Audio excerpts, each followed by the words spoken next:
Got some questions going right now.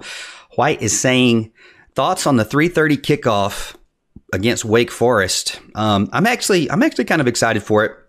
I'm the type of person I prefer to watch Clemson as early as possible. I want to get it over with because my nerves will get shot if I keep waiting until like 8:30 o'clock at night. So I try to get it over with as fast as possible. But I don't mind that kind of ending towards that sunset time frame.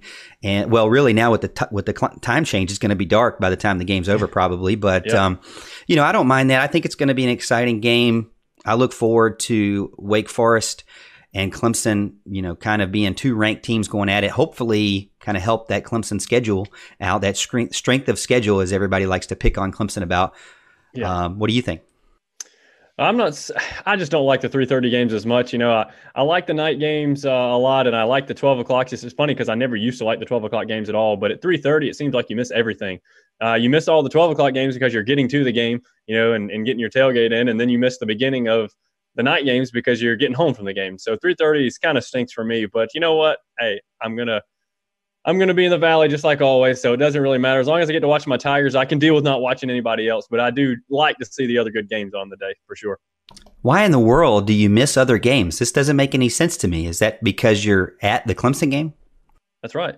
I'm at the Clemson game. I have YouTube TV, so I get to enjoy it from my couch. I'll be honest with you. The Wofford game, I did toggle, guys. I did toggle between the Georgia-Florida game.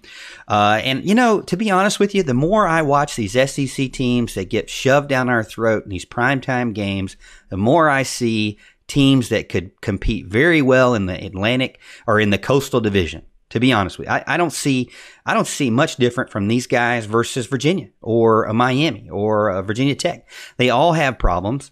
They all have, they all seem to, play each other close, and they don't look like they're more dominant than anybody else out there.